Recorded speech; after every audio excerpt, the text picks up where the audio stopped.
Excellent. Hello, everybody. Welcome back after lunch. How are you feeling? Sleepy? Uh-oh. At least it's cold in here. I'm Simon, and we're going to be talking about software architecture, obviously, and the balance with agility. Some background on me. I live here. Everyone's going, oh, what's that? It's about a 3-pixel wide island called Jersey. It's near France. Why? Basically, I was born there, went to school there, ended up going to the UK, went to university, worked in London for about 12 years, mostly for consulting companies, predominantly doing Java stuff. I have some small boys, 9 and 6, and we moved back to Jersey about 5 years ago. Lovely place for children to grow up. Not much Java. So I kind of faced a choice. Do I give up, teach people how to surf? But at the time I couldn't surf. I can now, debatable. Or do I switch technologies? So I jumped onto the .NET stack. It's complicated, right? The next question is usually, is Jersey part of the UK? Do you use the same money? Do you have your own laws? It's kind of complicated. I'll just refer you to this awesome YouTube video. What do I do now? I guess for the past couple of years, I've been helping software teams understand software architecture. And that kind of sounds crazy, but in my experience, a lot of software teams don't get architecture. So I've been helping them do this, and I've been helping them understand how to do architecture in agile environments. And again, these things seem to conflict.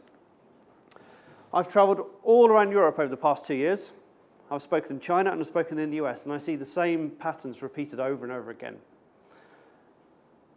I do code as well. So granted, I've not coded as much as I'd like this year, but I'm a software developer by trade. That's what I do. Why do I want to talk about software architecture? For me, it needs to be made much, much, much more accessible. So when I worked here in London, one of the things that we needed to do as a consulting company was to scale the number of teams we had. And in order to scale the number of teams, we needed to scale the number of technical leaders, in other words, the number of architects. So essentially, internally, in-house, we did some architecture training. And that is, in essence, what all of this stuff has become. I started writing a book about 18 months ago. It's an ebook on leanpub.com. As a thank you from me to you, I'll flash you up a code at the end, which you can use for a discount. What am I going to talk about? I'm going to brush across a lot of the topics we've seen already in the conference. So Rob Smallshire talked about architecture in a kind of agile world. We'll touch upon some of that. Tom Gilb in his keynote this morning talked about architecture as an engineering discipline. I think he's completely right, by the way. I think we should be striving to make software much more of an engineering discipline. I don't think we're ready yet. I think he's potentially 20 years too far in the future. We've got some work to do right here, right now. But the principles are absolutely sound. And I'm going to talk about drawing pictures. Charming. I'm going to talk about drawing pictures. So if anyone went to Owen Wood's talk this morning about UML, I'm going to talk less about UML and more about communication through pictures, through sketches. Oh, God, I've got to start with this, haven't I? What is architecture? Tom said there were like 200 different definitions out there on the SEI website. Mine's really very simple. Architecture is about structure, so the boxes and lines, the things, the components, the modules, the subsystems, and how they link, how you decompose something. But it's also about vision. Given this blank sheet of paper and some requirements, how do we create that architecture, and why are we making these decisions? So one of the things that Tom said is essentially requirements drive architecture. Without requirements, there is no architecture, there's no purpose here. So yeah, definitely agree with him there. What's software architecture more specifically? There are a couple of terms kind of banded around. Application architecture is one that most developers are familiar with. Take a code base, it's about structure, layers, components, APIs, programming languages. It's quite code focused. Systems architecture is kind of a bit more high level. Again, there's a very traditional definition of systems architecture, and it's around software systems, components, modules, and hardware. This is way, way different, enterprise architecture, not what we're talking about at all. So we could talk for the next 84 minutes about software architecture, but let's not do that. For me, this is software architecture. It's everything from lines of code, organization of code, structure of code, up to making sure a software system works end to end. Integration points, the whole lot. It includes infrastructure and hardware. And it has to, right? Again, Tom talked about constraints being one of the big driving factors behind an architecture. Target deployment environments, hardware, infrastructure. Again, a key constraint here. Now, I'm not saying that we should all go out and be able to create networks and provision infrastructure, although that would be cool, the whole DevOps movement, but we should understand infrastructure. We often use the word design a lot. When I'm designing something from scratch, when I'm doing architecture, what's the difference? Grady Booch had this nailed a long time ago, in my view. So Grady Booch basically says, architecture is about the significant stuff, significant decisions, things that are expensive or costly to change. Choice of language, choice of technology, choice of platform, choice of the overall architecture, client-server, rich app on your mobile rather than a phone gap type app, for example.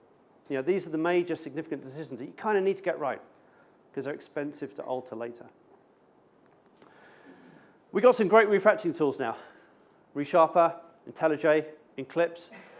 You can refactor a lot of stuff very, very quickly, but you can't refactor some of those significant decisions. What's the whole point of architecture? Right? For me, it's to avoid chaos. A number of teams that I see are basically in chaos. Okay? If you ask them these two basic questions, do you know what you're building? If they can't answer you, if they can't say, here's a list of features, or give you a quick 5-minute elevator pitch on what the system is supposed to be delivering, then maybe there's something wrong here. I've worked with teams, and they've often not known how they're building it. So one of the systems that I kind of took over a while back, it was a .NET system, end-tier architecture. If you asked a developer on the team how they would build a web page through to the back-end services, you'd get different answers depending on who you spoke to. So people had different views of the layering strategies, for example. Again, that seems to strike, that's chaos. And we need to stop all this because if we don't think about architecture, if we don't think about significant decisions, we get a mess, essentially. Big balls of mud style of architectures with no defined structure. Who's working on these? You're all liars. You're all working on these things, right? Or you get systems that don't work. They are too slow, they don't scale properly, they have security issues, they're hard to deploy, they fall over, that kind of thing. And again, architecture allows us to think about some of these characteristics. How have we as an industry traditionally tried to prevent chaos? Well, what you do is you go find an architect. You hire an architect. You point them at a problem, and they come up with a solution. And sometimes they document that solution. Nice, thick, sad. How does that make you guys feel? Yeah. Yeah. Sometimes when you pass out on the table. So what happens when you give a big set of documentation to a separate development team and say, go build this, I've thought of everything for you? Does it get read? No, sometimes not. Sometimes you might get halfway through and then your head hits the table as you fall asleep. But generally, we don't like getting that sort of guidance. What's the point of this? The point of this is that that document is there to create a shared understanding, a shared vision that the team can work from. But the actual vision that's being created there is this. To use an internet acronym, too long, didn't read. Right, which kind of brings us back to chaos because we're not working in a consistent way. Do we do this anymore? Nah. Why? Because if you go to the Agile Manifesto webpage, what's item number 1? Item number 1 says, don't write anything down. It doesn't really, but that's the kind of lazy modern interpretation of the Agile Manifesto to some degree.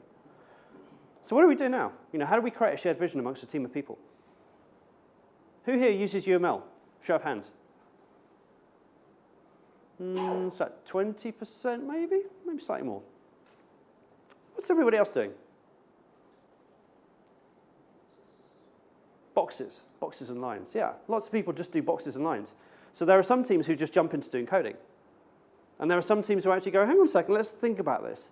Let's go over to our whiteboards and let's sketch some ideas out. And this is the thing we're going to build. Sometimes that's not very effective. And so we get a different type of vision created. You'll have to look this one up yourselves, but sometimes we get this. And again, if there's no consistent vision here, no consistent understanding, we're basically back to chaos, which means stuff's not going to work. So for me, the whole essence of software architecture is to reintroduce structure and vision back into software teams in the way that they work.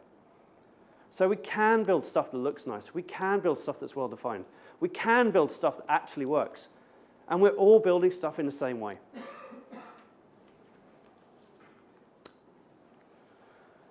Now, the problem is, who's a software developer here? That's like most of us. Cool. The thing is with software developers is we kind of like code. I include myself in this as well. And as software developers, our day job is basically code, writing code. Classes, functions, methods, unit tests, refactoring, TDD, BDD, all of this cool low-level stuff. And as developers, that's exactly where our focus needs to be. Right? That's our craft. But the architecture thing is all about shifting back away from the IDEs, away from the code, to look at the other stuff that drives the architecture, that influences and shapes the design and the architecture you come up with. Why? If we take some requirements and we want to produce a design, there's a ton of different options. And ideally what we want to do is we want to narrow these things down as quickly as possible. We want to come up with a single best solution. And things drive this process. This is exactly what Tom Gilb said this morning. You know, requirements drive architecture, both functional, and I'm going to use his word he hates, non-functional. Quality attributes, service level agreements, characteristics, those types of things. You know, particularly non-functionals, these are technical things. Scaling, performance, security. These things tend to need to be baked in early to the foundations. If you've ever tried to make a system go hugely faster, if you've ever tried to enhance the scalability of an existing architecture, if you've ever tried to retrofit security into an existing code base, you'll know it's an absolute nightmare. Even things like internationalization. So we build a website and all the text is in English. And then we go, oh, do you know what? We need French. Oh, I wish you'd told me that before because now we have to take all the text out and it's a real pain. It just takes a long time. So again, there's some stuff that we can bake in early and save time with. Tom Gilb also talked about constraints. You know, time, budget, available people, target deployment platform, et cetera, et cetera, et cetera. Again, this stuff shapes architectures. And then there's kind of fourth category of stuff. There's principles. You know, when you're working on your teams and you choose your layering strategies and you say, well, we're going to build nicely stateless components. We're going to use a dependency injection framework. We're going to use TDD. We're going to use these coding conventions. We're going to put all of our business logic in the database to store procedures, or vice versa. Right? These are principles, and ideally the whole team needs to understand, appreciate, and follow these things. Why? So we get consistency. So what you do is you chuck all this stuff in a big bucket, stir it with a big stick, and hopefully it reduces the number of options. So that's the whole design process in a nutshell. There's obviously a bit of complexity here, right? You know, the whole process of decomposing stuff. It's a minor detail. We'll talk about that later. The thing with the architecture role, and particularly for people moving into the architecture role early in their careers, is that it's kind of hard to step away from the keyboard. Anybody experience this? Yeah, me too. You know, when you're given that first architecture role, and you're used to coding all the time, and somebody tells you to stop, step back, and look at this stuff, it's like, I might forget how to code. No, you won't. Right? That's absolutely natural. So it can feel uncomfortable letting go of the keyboard. But you know what? I've got a message for you to take away. You don't need to step away from the keyboard.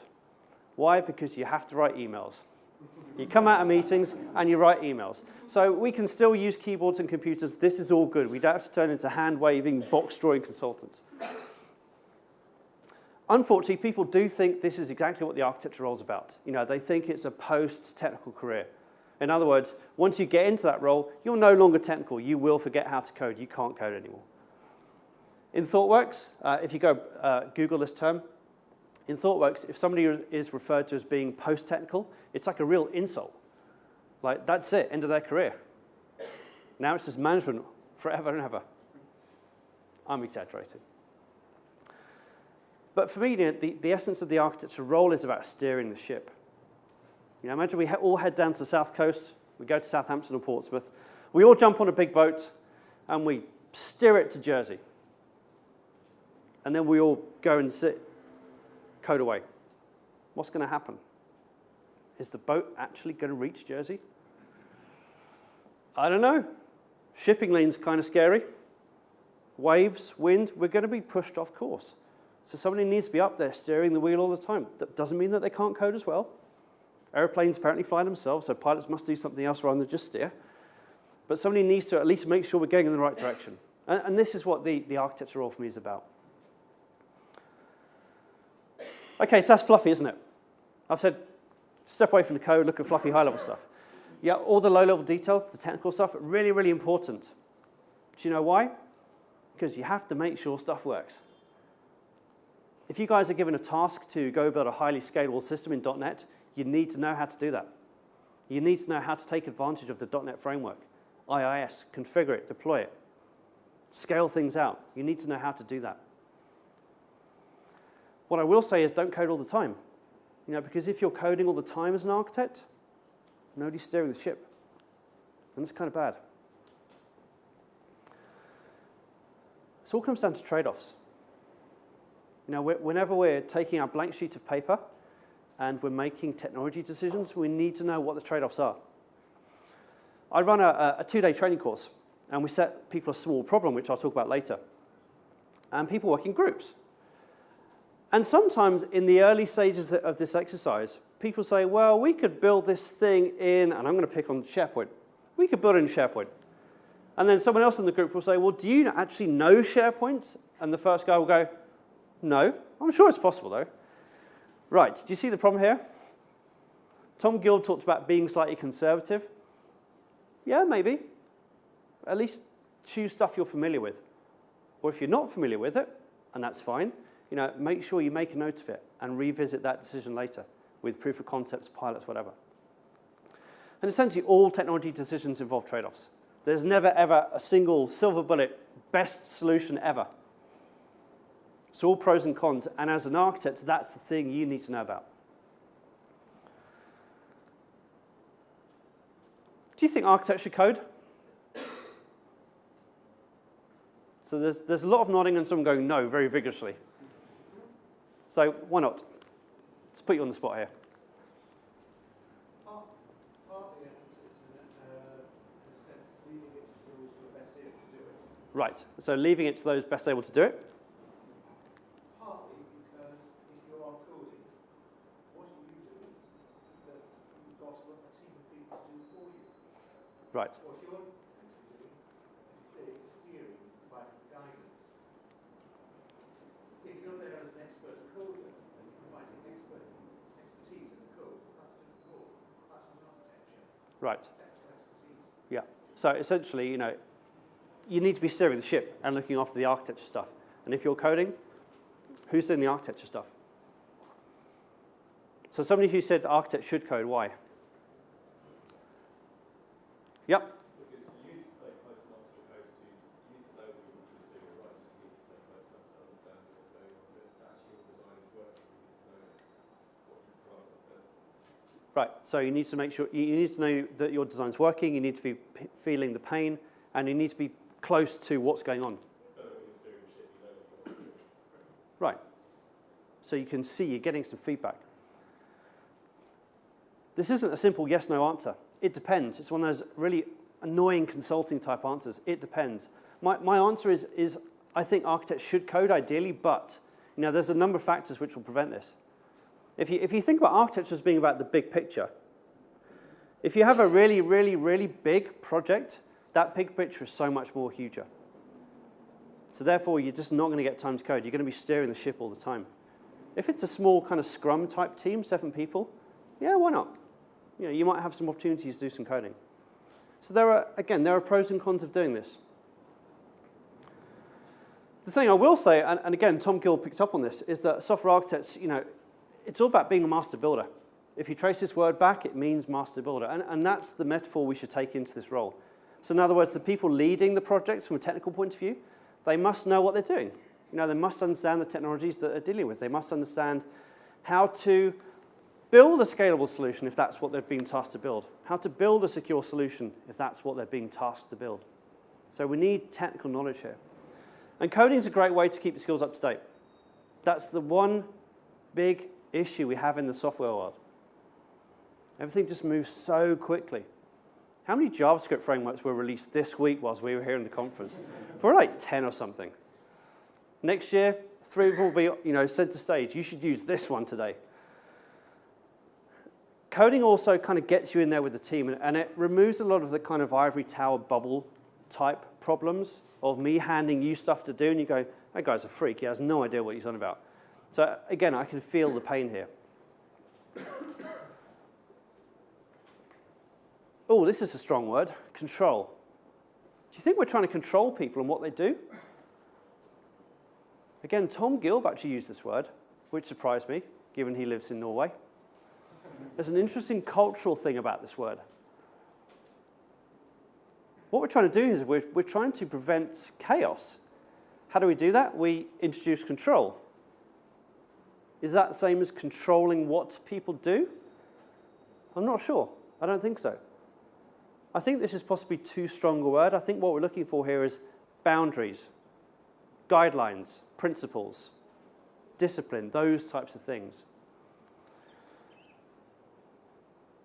You go to conferences like this, you see a whole bunch of talks, you leave with some amazing ideas. Your colleagues go to different conferences, they see amazing stuff, they also leave with ideas. You all get back to your project, and you all start doing stuff in slightly different ways. That's going to lead to chaos. So all of these good ideas you pick up, all of these best practices and principles you pick up, we can avoid chaos just by making sure everybody gets them. Just externalize them. Stick them on the wall, stick them on your wiki, doesn't really matter. But just agree on stuff. Imagine we're building an end-tier architecture. Agree on the layering strategy we're going to have. And let's do that early so we avoid massive amounts of rework and refactoring. Really annoys me, people use the term refactoring to mean re-engineering. Anybody else see it? Yeah, you've seen this as well. And put some boundaries in place. What you probably don't want to happen is people just randomly downloading jar files or DLLs or technologies off the net and plug it into your system. It's probably bad because you've probably got policies, you've probably got existing skills, you might have incompatibilities. And again, unless you can see the whole system, you're not sure what the impact is sometimes. It's a kind of feedback loop. So imagine you're the architect and you have a bunch of developers. You need to introduce that control through guidelines, discipline, boundaries, rigor, that kind of thing. And you need to listen to the feedback. If people are fighting you all the time, and sometimes they do because they have opinions that matter, then maybe you need to relax a little, get their input, get their feedback, and take it into account.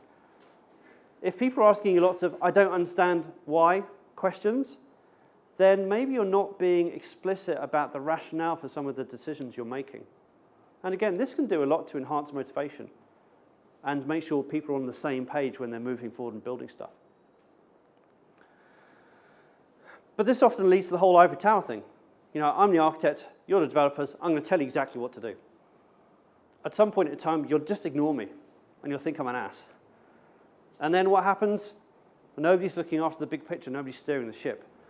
So ultimately, it's about reducing this little gap down, ideally shrinking it entirely. How do we do this? Yeah, getting people who are involved, getting architects who actually want to be part of the team engaged constantly, steering the ship and checking what the team are doing, helping them. If you're one of the developers, this is basically making you much more, I use the term architecturally aware. In other words, it's increasing your architectural knowledge, particularly if the people making the decisions are telling you why they're making those decisions, Why are we using this specific pattern? Why are we using this specific technology? If we do this well, we can shrink the gap. So we can remove a number of the kind of ivory tower problems just by being engaged with the team. So none of this floaty high-level enterprise architecture group stuff swooping down, dictating and beating people. You know, let's get architects on the team all the time.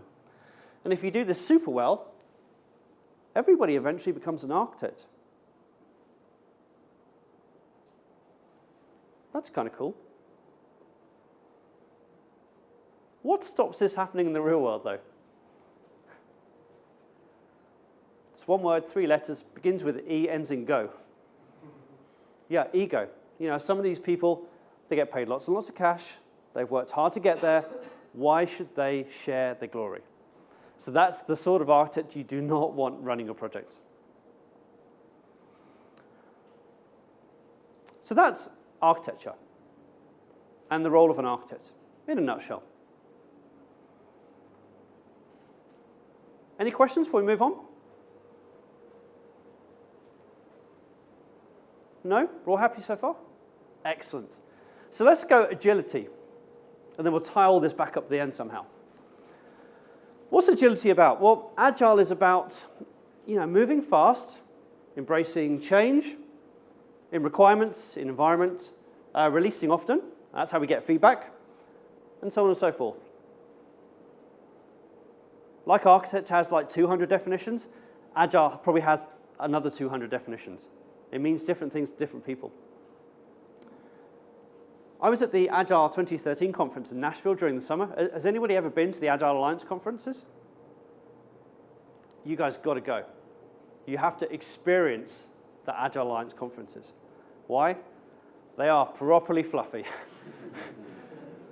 So the conference is basically software development in Agile or with Agile approaches.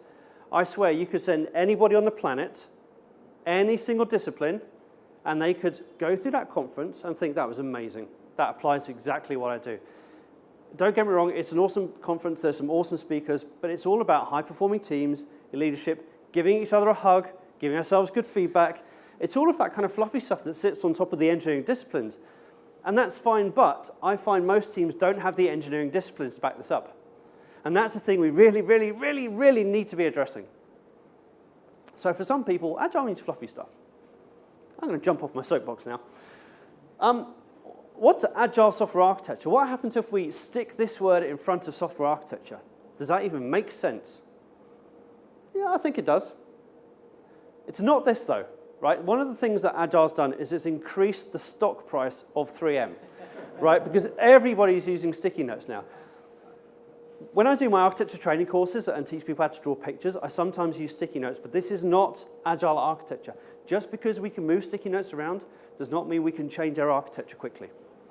Right, this is different. It's worth noting that even if you're delivering software in an Agile way, you know, you're doing 4 releases a day, you're doing a time box of a week, release, right? It doesn't guarantee you're going to get an Agile architecture, does it? Why? Actually, the opposite normally happens in my experience. Agile teams don't necessarily create Agile architectures. Why? Because they're feature-driven. You know, if there's a pressure to get stuff delivered and get stuff out the door, it's all about stories, features, tasks, deliver, stories, features, tasks, deliver. And sometimes people forget about the architecture point of view. So then you get these kind of, we'll call them refactoring sprints, shall we?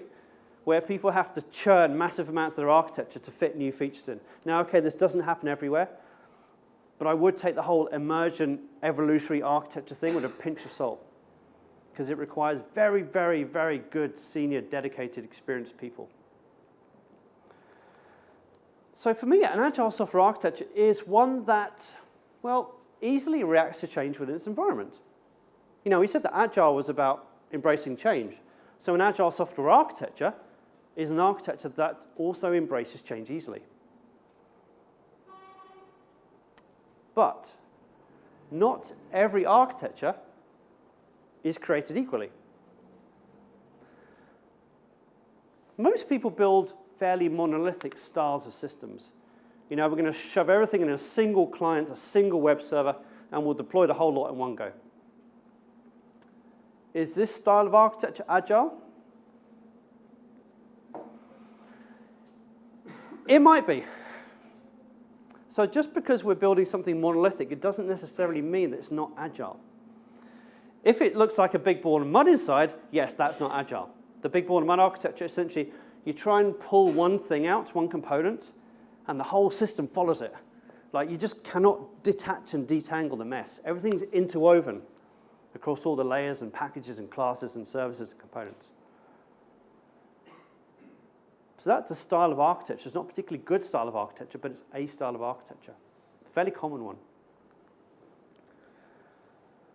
If anyone went to Fred George's talk in this room yesterday about microservice architectures, you know, what about that? Does that give you agility? Hell yeah. Right, because you're deploying these things, they're tiny, they're quick to build, they're quick to change, they're quick to replace. And we can scale them out. You know, we can have 15 of these things running in parallel, just sucking up the load. We can reconfigure our system relatively quickly. So this gives us some flexibility. You know, if we want to change this thing, we only need to change this thing, provided the interface doesn't change. So in essence, a good architecture enables agility. Now, am I telling you to go and write microservice architectures? No, because that'd be foolish of me to do that. I think Fred's talk was excellent. My concern about that kind of talk is that people go away saying, this is what we must do. And that style of architecture is not suitable for everybody, because nothing's free. It takes a lot of effort and discipline to actually build that style of architecture, because basically it's a bunch of collaborating things with well-defined interfaces. You need a lot of discipline to make that work. I love talking about extremes, and we do that a lot in the IT industry, don't we? It's either one thing or the complete polar opposite. It's never anything in the middle. Big monoliths versus microservice architectures. There's something in the middle, right? And that something in the middle is kind of, you know, a monolithic deployment unit with smaller stuff inside it. If anyone's heard the term component-based development, right, that's essentially what this is all about. So we break our system up into small, nicely, neatly, little, loosely coupled things. And then we can pull them out, sort them out. There are trade-offs. This tends to be quick to build, quick to deploy, nasty to change. This thing, more effort, more discipline, more engineering required to kind of make this work. But you get a hell of a lot of flexibility here. This thing in the middle, fairly quick to build, easy to deploy, but there are some trade-offs. You know, all of these things are built in the same language. The coupling's a bit tighter than it ought to be.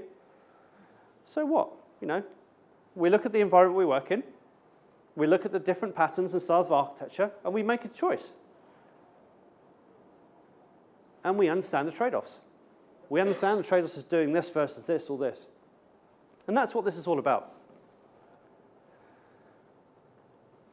So I'm going to backtrack for a second. What does agility mean? We said Agile was about embracing change and moving fast and fluffy stuff, particularly fluffy stuff these days. What does agility mean? Has anybody here heard of John Boyd? John Boyd? A couple of vague nods. Cool. So John Boyd was a fighter pilot in the US Air Force. And he came up with this concept he calls the OODA Loop. And the OODA Loop basically stands for observe, orient, decide, and act. So let's imagine we're all fighter pilots. We're having a big dogfight in the air. We're flying around really fast. In order for me to take you guys down, I need to execute this loop really, really quickly. So I need to look at the situation. I need to orient myself, so do some analysis very quickly. I need to decide what I'm going to do next, and then I need to do it. And this loop needs to take less than a second. What happens if this loop takes too long? You get killed. Right, so basically, in a one-on-one situation, both pilots are doing this OODA loop. And what John Boyd basically says is, if you can execute your loop faster than your opponents, you can get inside their loop. So while they're still orienting themselves, you've changed the situation. And you've confused them. And that gives you the upper hand. So this is a strategy that he basically created and then taught people. And a lot of the kind of US military runs off this type of concept. Great, so who regularly does dogfighting on a Saturday? Yeah. Me neither, it's kind of dangerous. So what has this got to do with anything? There's a guy called Steve Adolph at the University of British Columbia, and he really liked this OODA concept. And he said, how can we apply this to software? How can we apply it to building software? And he essentially says this. He says that agility is relative and time-based. And it's a really, really fascinating paper. You can get the PDF online. It is behind a paywall, but people have hosted it. Not that I condone that, of course. And basically what he says is, if you're in a really large, slow-moving environment, if your business changes slowly and you can keep up with it, then you're agile. If you're a startup company, a lean startup company, and you need to do releases every 2 days and you can't keep up, then you're not agile. So it's relative. That's a nice concept, isn't it? So this is often why people working in really large organizations can say, yeah, we're agile. And it's because they're moving quicker than the environment that they work in. Okay. So where are we going with this? Well, this whole OODA loop, if you break it down, is basically this. It's inspect and adapt. So you look at the situation and then you change something. And this inspect and adapt stuff, I heard this a lot in the Agile conference in Nashville. I mean, like every single speaker talked about inspect and adapt. It's essentially, the retrospective thing. We'll look at what's happened and we'll do stuff depending on what the outcome is. So how do we inspect and adapt a software architecture? Well, that's a kind of interesting question, actually. Let's take this one by one. How do we inspect an architecture? Any thoughts from you guys? If I asked you to go and inspect your systems, what would you do? Sorry, instrument it? Yeah? Sounds reasonable. I'll go with that. What would anybody else do? Read the documentation, yeah, assuming we've got some. Sorry? Yeah, checklists, do some reviews maybe. So basically, we essentially, yeah. Say either read the code. Yeah, read the code. Or use some tools to read the code and abstract information. Right, yeah. So essentially, we want to kind of look inside the code. We want to do some archaeology, dig up some of the foundations and see what's really sitting there behind the covers. Has anybody tried any of those tools? Structure 101, Endapend, LaTeX, etc. Do you like them?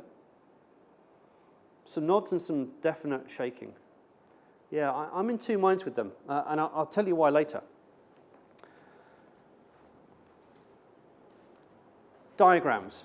Right, diagrams are a great way to communicate stuff. So what we could do is we could understand the existing architecture, and then we could draw some pictures. Draw some pictures to show other people what this thing's about. Issue with this? People can't draw pictures.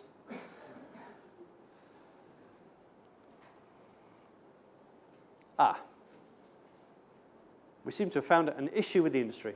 People can't communicate through pictures anymore. Apart from the 20% who use UML. All the rest of us are screwed. I was in Oslo earlier this week, and I ran my 2-day architecture course, and as part of that course, we set people a small case study. And we say, design a solution and draw some pictures to communicate it to other people. Here are some example pictures. There were 3 groups in this case, and each group produced 1 picture to describe an entire software solution. Does that make sense? One really, really simple picture to describe an entire software solution? No. For For those who went to Owen's talk this morning, Owen talks about having a collection of diagrams at different levels of detail and abstraction. But this is what most people do.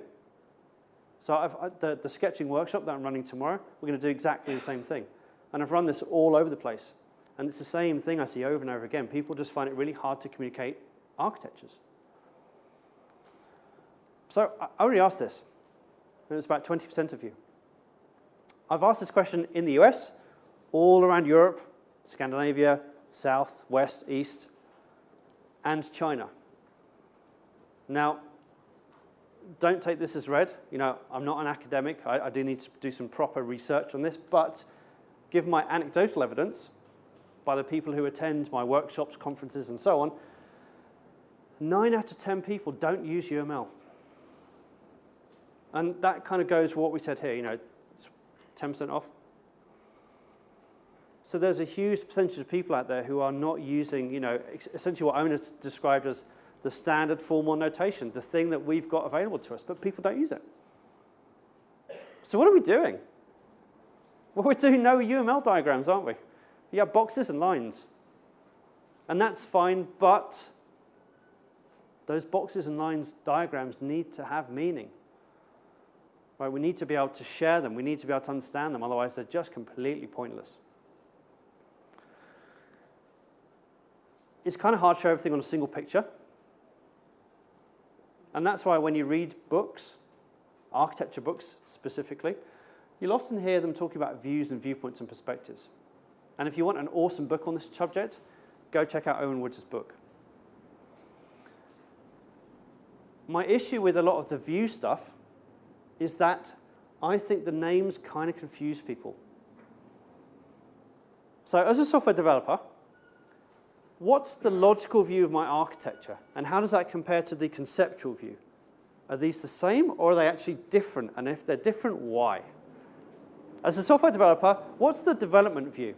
Is that the same as the implementation view? Or is that the physical view? Because the physical view is the code, right? Or is the physical view the infrastructure? But what if I'm on the cloud? Is that deployment? I'm confused now. Has anybody tried to explain views to other people? It's kind of hard. If anyone's gone to look up Philip Cruikshan's RUP 4+1 model, his initial original definition was very, very clear. If you go and Google 4+1, you'll get 100 different definitions, and they've all mixed the names up. So even 4+1 is a really, really hard thing to explain to people now. Do the names really matter? Do the names really matter? That is a really, really good question. What is it we're trying to do here with these names? Essentially, with any diagram, I'm trying to ask this, is this how we coded it? So if we're inspecting an existing architecture through a set of diagrams, I want to answer this question. Because then we can see what we've got. We have a starting point for doing something and moving forward with. So just before we do the next bit, I don't hate UML. Right? People mistake me for being a complete UML hater. I do actually like UML. All the stuff that Owen talked about, I do like. I've done that before. I still do it as well. So I actually find use case diagrams a tiny bit useful when you want to present the overview of a solution, the basic functions and the basic actors. I don't use it for anything else. Activity diagrams, workflow diagrams, I love that stuff. Great for documenting and detailing process flows, workflows, that kind of thing. Class diagrams, sequence diagrams, state charts, even the deployment stuff I do find useful. But for describing architecture, I'm not so enthralled. UML gives you two things. UML gives you a standard set of notation and diagramming elements, and it gives you a standard set of abstractions. Classes, components, deployment units, activities, and so on and so forth. I think having a common set of abstractions is way, way more useful than a common notation, particularly in a small team environment. Who's ever seen a map? Right, most of us. Do all maps look the same? No. If you buy the Ordnance Survey maps, they all have a standard notation style and color scheme. If you go between different brands and different types of maps, they show the same things rivers, railways, roads, forests, churches, whatever. But sometimes the iconography and the notation changes. Do maps confuse people? Well, yeah, sometimes. But, can you read and understand maps? Yeah, because they've got little keys at the bottom. And that's how they deal with the common set of abstractions, but have a different notation. So maybe we could do the same thing. So this is how I break systems down. Who's coming to my session tomorrow? Do this for me for about 5 minutes. So I think of a software system as being made up of a number of containers. And again, for those who went to Owen's talk this morning, basically a container is stuff like a Tomcat server, Oracle database, a messaging server, a database, file system, browser, mobile phone, whatever. Right, somewhere where you can park data or code. Those things for me are made up of components, so I like talking about things in terms of components. What's a component? We've only got 44 minutes left. But for me, a component is a nice small unit of stuff which does one thing and does one thing only. Nice boundary public interface. And because I normally deal with Java and .NET, C#.NET, most of my components are made up of classes. So that's how I implement these things. And sometimes there's a one-to-one mapping between a component and a class. But so what? So this is a basic tree structure. It's a basic set of abstractions that I use to think about and discuss architecture with other people. With this in mind, you can then draw a picture at each level in turn. And I call this my C4 model. So it's context, containers, components, and optionally classes. And I'll show you some examples in a second. But for me, it's the kind of static structure that people have issues with. Just drawing and inspecting an existing architecture and communicating the static structure is often pretty tricky. But once you understand the static structure, you can stick sequence and collaboration diagrams on top using the abstractions here. You can do process and workflow across the top of it. You can show deployment infrastructure all around the static structure. Monkeys. Right, we all love monkeys. What? When I moved back to Jersey, Jersey's 9 miles by 5, and it has a population of just under 100,000 people. Current estimates put the IT and tech community at around a couple of thousand people, maybe. But when I moved back to Jersey, I struggled to find the tech community there. I didn't know who was doing what. I didn't know what was being learnt, experiences. There were no meetups, that kind of thing. So I created a site, and basically it's a really, really basic content aggregator. And it's called techtribes.je. You can go look at it. And essentially, it shows local news, local blog entries, local tweets, talks, events, jobs, whatever. All of the code's on GitHub. So if you want to go look at the code later, go do Google search, that's the URL, off you go. It's a predominantly Java code base. Spring MVC, Tomcat, whatever. How would I describe my TechTribes site, my TechTribes architecture? Well, here's a context picture. For anybody who went to Owen's talk, Owen also showed a context diagram. So let's set the scene of what this thing is. This is what I built. It's called techtribes.je. Who's using it? Here are my actors, my roles, my personas. We've got anonymous people, so if you guys go onto the site now, you're an anonymous user, and you can do these sorts of things. Because I'm on the site, I'm one of the people whose content's being aggregated, I can log in with my Twitter ID and do additional stuff, this sort of stuff. And there is a super user on there as well. And one of my key system dependencies, how does TechTribes fit into the rest of the kind of world? Well, I pull data from Twitter, I pull data from blogs through RSS feeds, and if people have registered their GitHub accounts, I use the GitHub API to pull information about their repository, so we list those on the site too. And that's it. That's a basic context diagram for my TechTribes site. Doesn't tell you much, but it sets the scene, right? And it's a really useful starting point for inspecting and understanding an existing architecture. Let's dive into some detail. Here's a containers diagram. Basically, this box here, this gray box, is the system boundary. So everything inside this is TechTribes. My TechTribes site is made up of an Apache Tomcat web server, which lets people do these things, viewing people, viewing businesses, looking at events, jobs, whatever. The data behind the site, is kept up to date by this thing down here. It's a standalone Java 7 process. It's a content updater. And it's a thing connecting to Twitter, GitHub, blogs, and pulling all that data in. The data is being stored either here in a MySQL database, relational data store, and I'm storing these types of elements, or there's some stuff going into a MongoDB store. Tweets and newsfeed entries, because I can do some nice things with Mongo around, just pulling collections out. And in the middle, there's a shared file system for search indexes. So again, you can do this in UML, but this is my non-UML version. It's kind of a bit prettier. You can put some shading on, because shading is nice. Style over substance. I still got my uses up here. I still got my system dependencies, and I've got some technology choices on here. Protocols, port numbers, and I've annotated some of the lines. What do you think? It's kind of simple, but it kind of explains the logical, high-level technical structure. Web server process and data stores done. Just sets the scene again. And it allows us to go into detail about any of these boxes if we want to. What's the hardest thing in software? Naming stuff, yeah. So let's resist all temptation to have a box with just a single name in it. Do not do that, because it's so open to ambiguity. Let's always have a name and something about responsibilities. Now, here's an interesting thing. If you find it hard to write that statement of responsibilities, maybe you've got it wrong. When you're decomposing, when you're doing design, breaking stuff down by responsibility is a great way to do it. But it's a skill that people have forgotten how to do. Let's open this box up.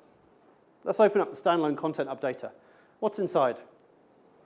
Well, there's a scheduled content updater. That's a Spring scheduled task. So yeah, you can do this in UML with UML components and stereotypes, but I've done it very simply. What does my content updater do? Well, it refreshes information from external systems. And it's using a bunch of connectors. There's a Twitter connector, a GitHub connector, and a newsfeed connector. And guess what they do? Yeah, it's in the box. They go out to the external systems and pull the data back. So that's the component diagram for my TechTribe's standalone content updater. Looks kind of simple. It is kind of simple. There's a box here which says core components. Core components looks like that. So there's a core library with things like a Twitter component, a newsfeed entry component, a jobs component, an events component. Standard stuff. And that's what the diagram looks like. Again, fairly simple.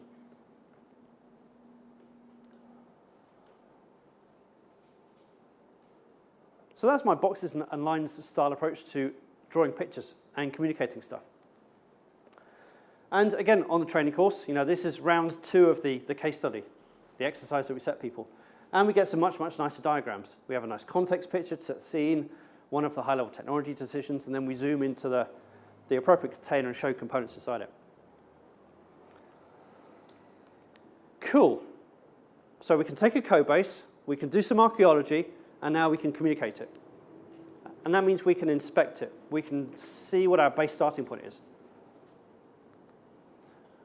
So the next question becomes this: how do we adapt an existing architecture? How do we change it? Particularly in the face of changing requirements, changing environments, that kind of thing. Who here thinks architectural refactoring is really hard?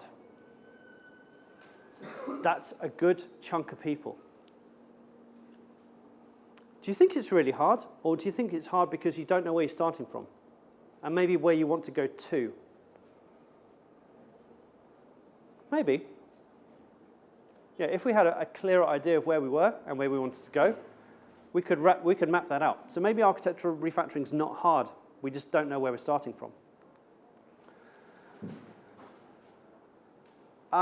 Yes. Here's another small issue we have in our industry.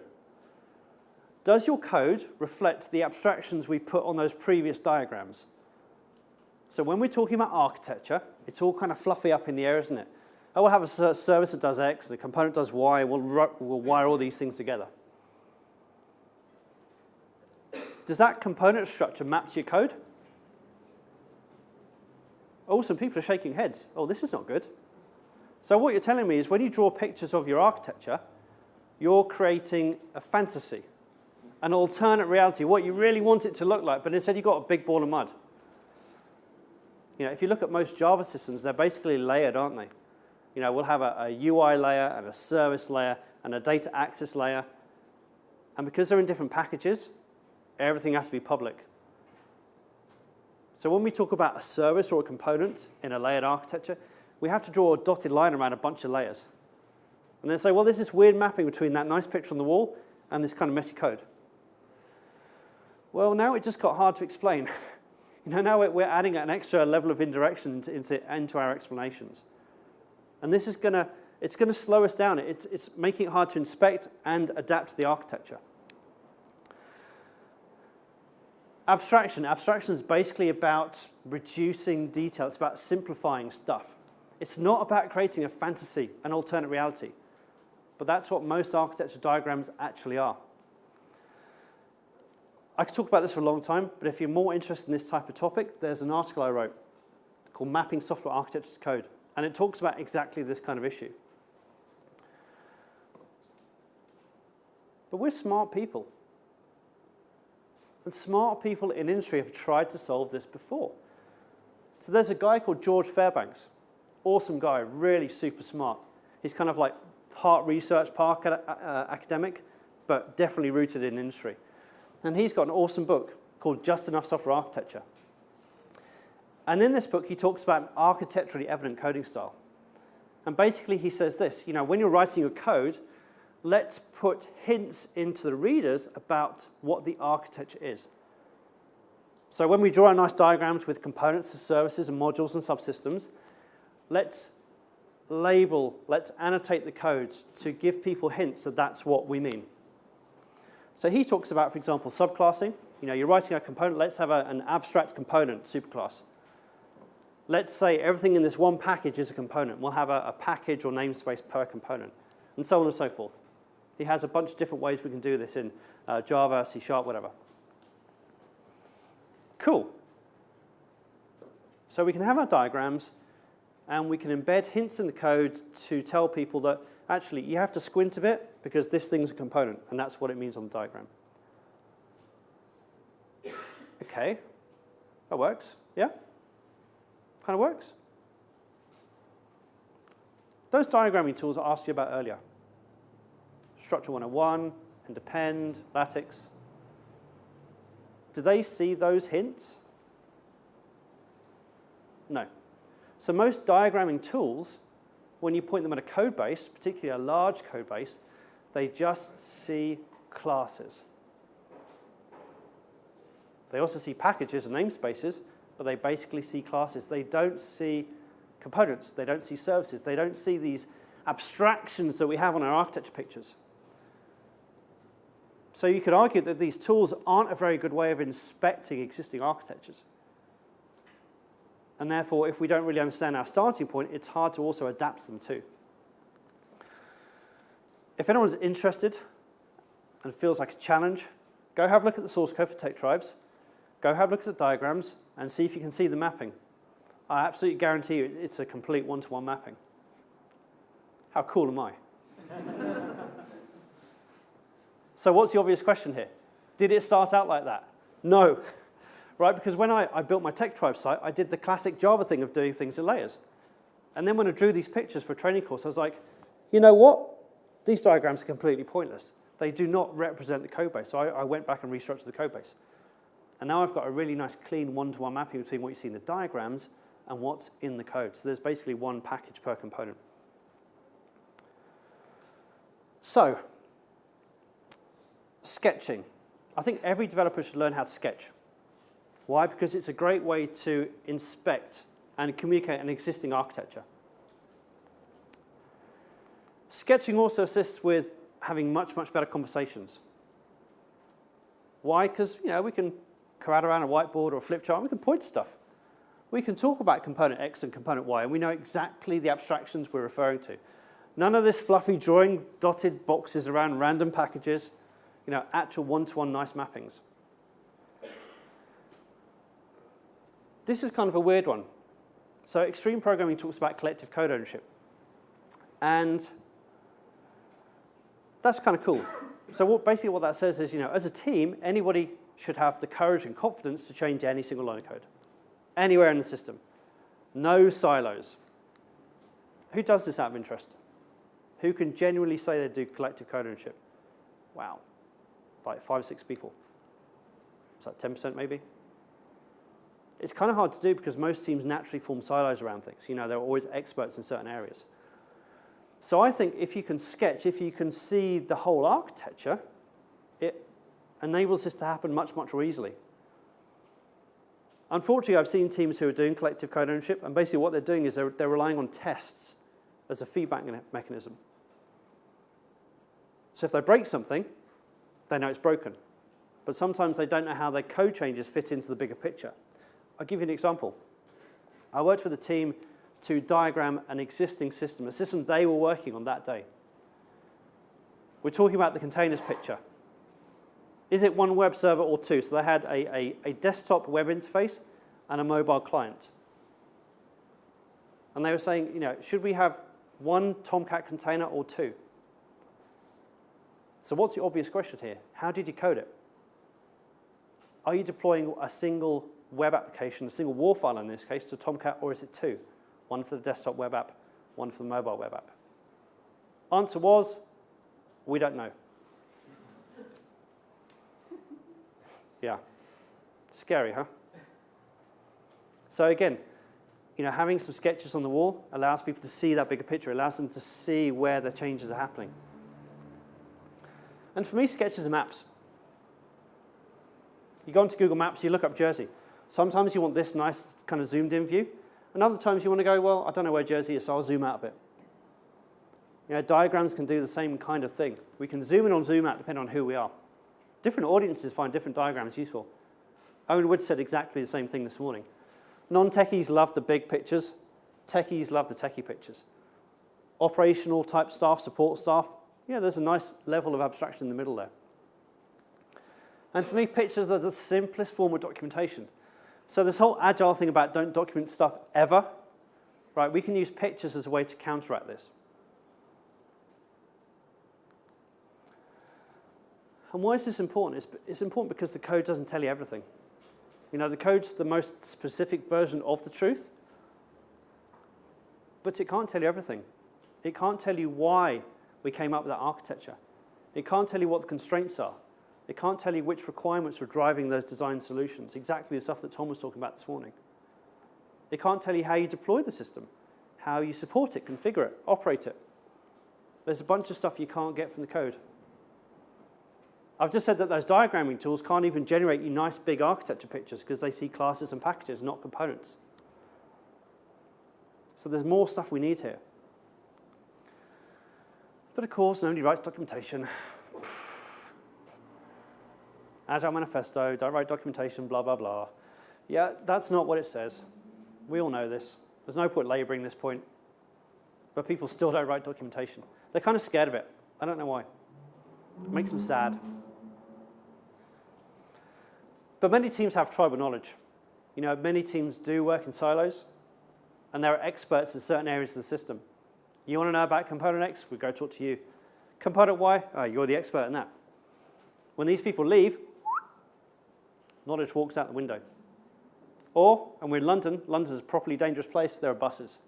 And buses kill. When I was in Oslo earlier this week, they have big, really big, heavy trams. And you know what? Those trams drive on the wrong side of the road. It's just outrageous. Right? When you're a Brit going to Oslo, it's like, oh, looking the wrong way again.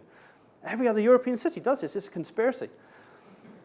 So what happens if we have a team of 5 people and some get run over by buses? Well, look, bye-bye. That's a London bus. This one goes on sabbatical. And we fire this guy because he sucks. But he's got really crucial knowledge stuck in his head. And then you have a smaller team asking, well, how does X work? What's an X? Where's an X? I didn't know we had an X. Exaggerated, I grant you. But, teams are downsizing. Teams are losing people. For those who went to Rob Smallshire's talk yesterday, the percentage of code left at the end of a project based upon attrition and churn, that was staggering. especially over a long project. What was your stats over a 20-year project? 20 years, 20% of the code at the end is written by people you still work with. So after 20 years, there's only 20% of the code left written by people on the team right here, right now. That's a lot of buses. What was it, 114 people you went through? 14 people on a 20-person team. Wow. Or through a 20-person team. That's a lot of knowledge. Now imagine adapting that architecture. You've lost a lot of the rationale about those decisions. So we could go write some documentation. Boo. There are lots and lots of templates out there for doing this. I actually like the content that's in most software architecture documents. I just don't like the approach that they necessarily provide people. So I just think of them as guidebooks. You know, nice, lightweight, thin guidebooks, like things you take on holiday. Guidebooks have maps. What's the purpose of a map? It's to help you navigate, essentially. You know, imagine I'm new to London. I've arrived at this hotel. I want to go exploring. I want to go see Big Ben. If I don't have a map, what am I going to do? I'm going to walk out the front door. I'm going to check for buses. Probably going to jump on the tube. And hopefully that'll take me round about Westminster-ish, maybe after a change or so. And then I might get out and just have a wander around. And you know, Big Ben's fairly tall, so I can just see it. The police can't go past.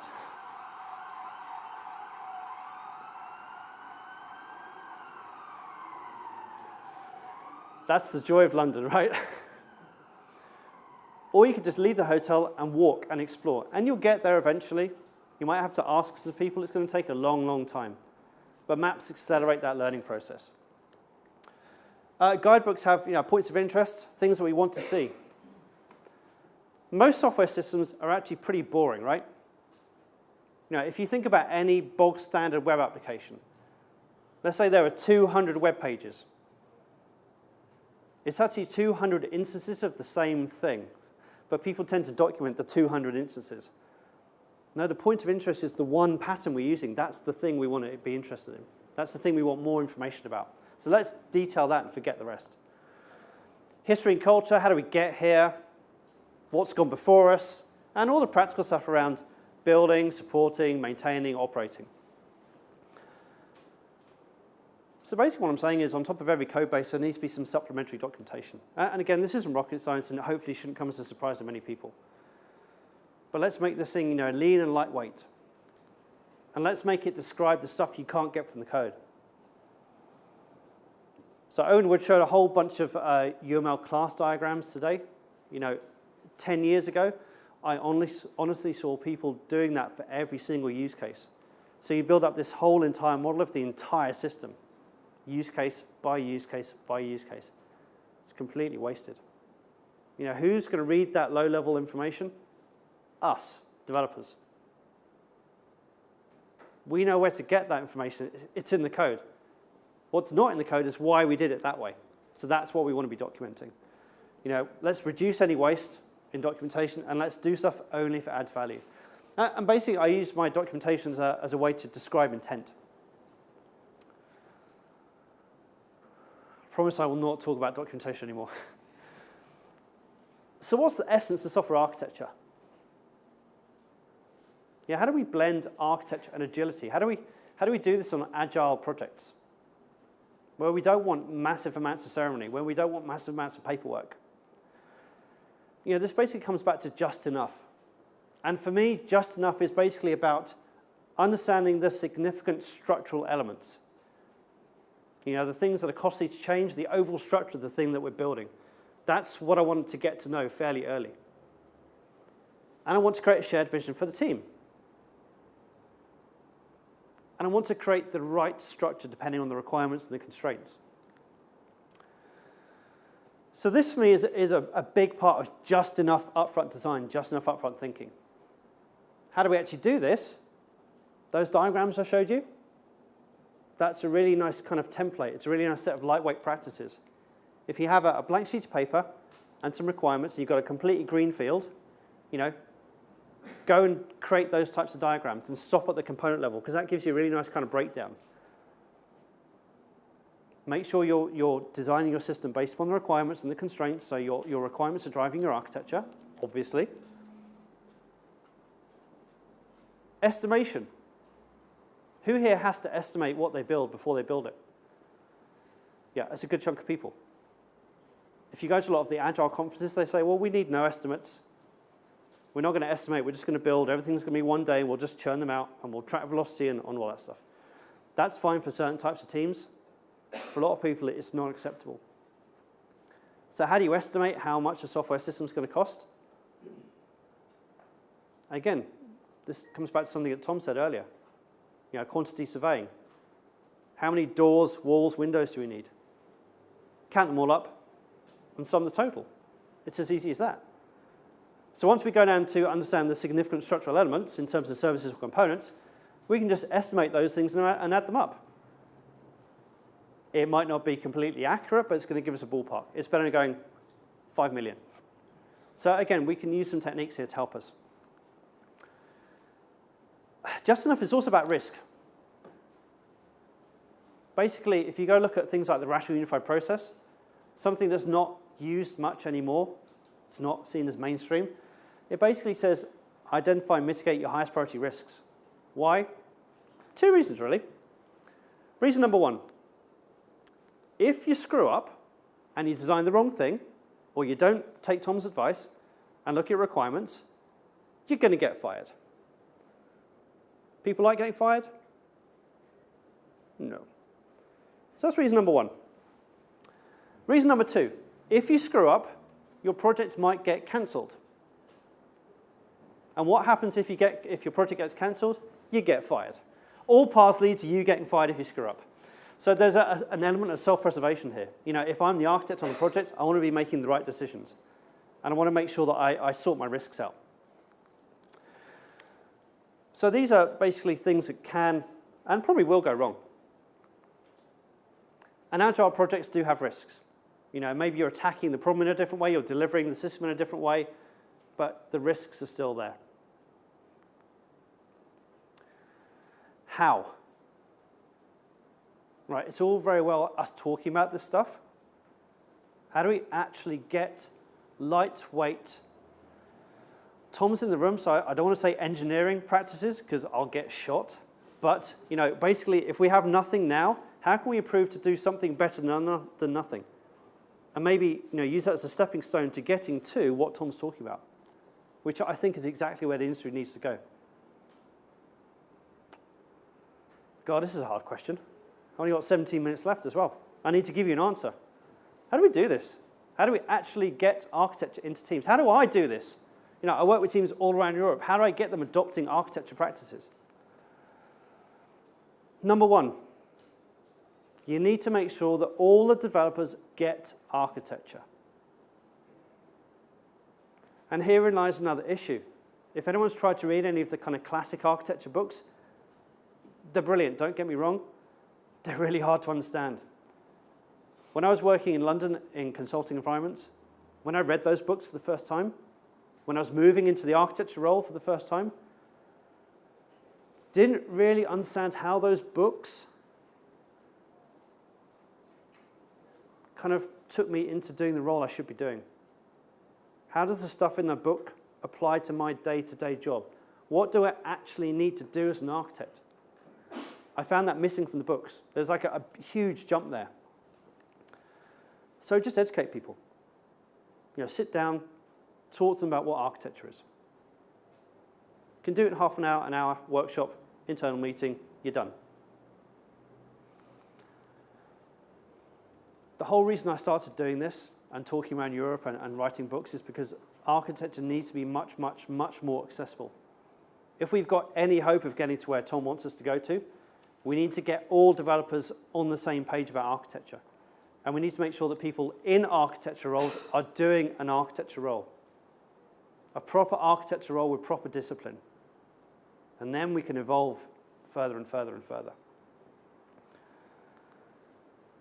We need to make sure that management understand architecture too. So what I normally do around Europe is I train teams, I train developers. But occasionally I get brought back to train the management team as well, which is kind of cool. And basically it's the developers have said, this is all awesome, and now we get this. We want to make sure our management understand what architecture is, so then we're all on the same page and they give us time to do this disciplined architecture stuff, which I think is just awesome. This also counteracts a problem, and I've only seen this occasionally, but it's a really disruptive problem. Management have jumped on the Agile bandwagon, and they've basically said to the team, and this is a true story, you're not allowed to do architecture anymore because we've gone Agile. No more thinking up front, we're doing Agile. Because they've not got and understood what Agile is all about. So again, they've kind of had the rug pulled out from underneath them. So again, try and counteract that as well. If you're running Agile retrospectives, if you're inspecting and adapting your process, talk about architecture. Example, is there enough architecture discipline happening? Do you think people are going different ways? You're building an inconsistent big ball of mud. If so, how can you stop that? Do you think that too much architecture is being done? That we're spending too much time modeling, documenting, diagramming, inspecting architectures? Now, how can we scale that back down? Is there somebody actually doing this role? Is it one person? Are they overloaded? Can we share the role? Can we make it much more collaborative? Again, talk about these things in the retrospectives. You know, put architecture back on the table. Sometimes talking is not enough, and you have to show people. You have to demonstrate what just enough architecture is about. And this is exactly why I do architecture carters. So what I mean is basically, I give them a problem. So I use a really basic risk system for my training course. If anybody wants a copy of this set of requirements, they're in the back of the book. If you want a PDF, email me. I'll quite happily send it to you. You know, and run this kind of thing with your team. You can use your own requirements, but keep it simple. You know, you want something that you can design in about 45 minutes to an hour. And essentially it goes like this. Get people in groups, give them some requirements and say, go design something. And communicate it through diagrams. Come back, look at the diagrams, this is exactly what we're doing tomorrow. Again, do this if you're coming along. Look at the diagrams, give some feedback, and then repeat the whole thing again. At the end of it, what we normally find is we get a really nice set of pictures. We get a really nice understanding of the significant structural elements. We force people to think about responsibilities. We force them to think about decomposition. We force them to think about, you know, is the architecture actually going to satisfy the requirements, functional and non-functional? He says with Tom in the room. The quality attributes. And is it going to fit in with the constraints of the environment?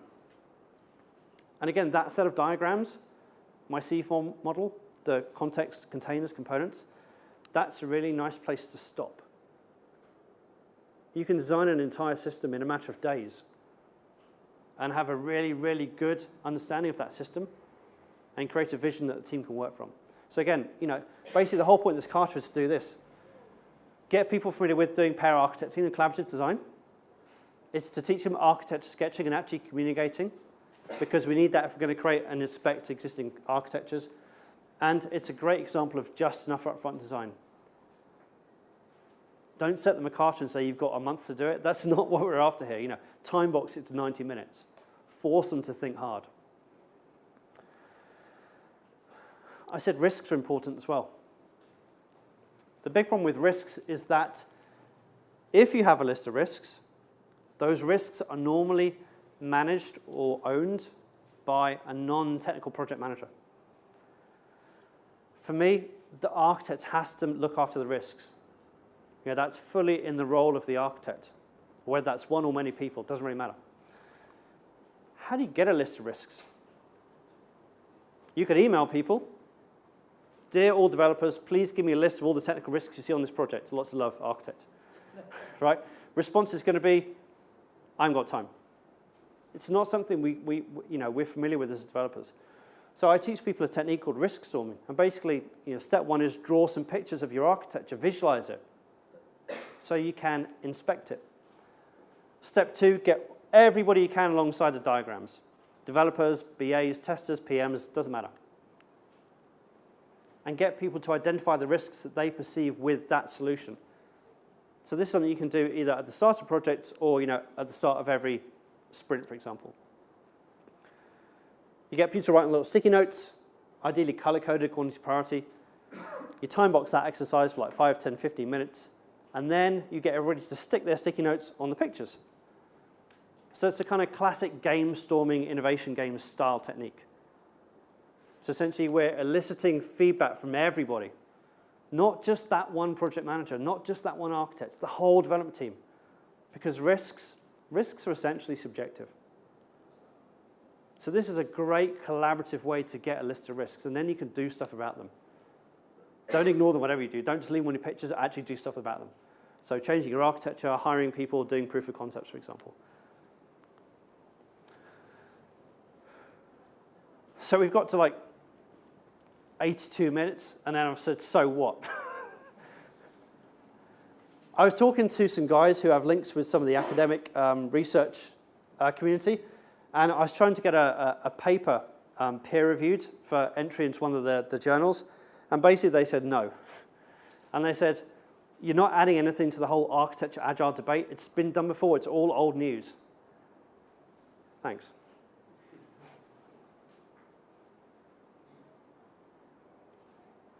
So what do we do?